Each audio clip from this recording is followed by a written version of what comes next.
വേനലിൽ പലവിധ പഴങ്ങൾ വിപണിയിൽ സുലഭമാണ്. എന്നാൽ വ്യത്യസ്തമായ വിപണന സാധ്യതയുമായി എത്തിയതാണ് എലിക്കുളം സ്വദേശി നിരപ്പേൽ ബാബു. കഴിഞ്ഞ 3 മാസമായി സുഹൃത്തുക്കളായ നിരവധി പേരിൽ നിന്നും സംഭരിച്ചാണ് വരിക്കച്ചക്കപ്പഴം വിൽപ്പനയ്ക്കായി കൊണ്ടുവരുന്നത്. ഒരു ദിവസം 80 കിലോ വരെ വിൽക്കാറുണ്ടെന്ന് ബാബു പറയുന്നു. ഒരു ചക്കയ്ക്ക് ഏകദേശം 7 കിലോ തൂക്കം വരുന്നുണ്ട്. മുൻപ് പലഹാര ബിസിനസ് ആയിരുന്നു. പക്ഷാഘാതം പിടിപെട്ടതിനെ തുടർന്ന് വലിയ ജോലികൾ ചെയ്യാൻ കഴിയാത്തതിനാലാണ് സുഹൃത്തുക്കളുടെ നിർദ്ദേശപ്രകാരം ചക്കപ്പഴ വിപണിയിലേക്ക് തിരിഞ്ഞത്. ഒരു 3 മാസങ്ങൾക്ക് മുമ്പാണ് ഈ ചക്ക ബിസിനസ്സോട്ട് ഇറങ്ങി ഈ വഴി വന്നിരിക്കാനായിട്ട്. അതിന് മുന്നേ എനിക്ക് പലഹാരത്തിൻ്റെ പണിയായിരുന്നു. നാണപ്പലഹാരം ഉണ്ടാക്കി വിൽക്കുന്നതിന് ബേക്കറികളിൽ കൊണ്ട് സപ്ലൈ ചെയ്യുന്ന പണിയായിരുന്നു.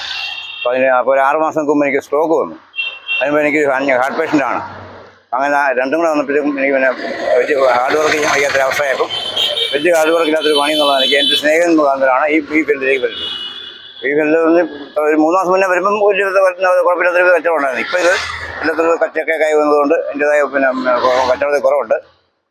എന്നാലും മറ്റുള്ള എൻ്റെ അധ്വാനം ഇല്ലാത്തത് കൊണ്ട് ജീവിതോപാധി എന്നുള്ളതാണ് ഇതിനെ കൊണ്ട് കൊണ്ടുപോകുന്നത്.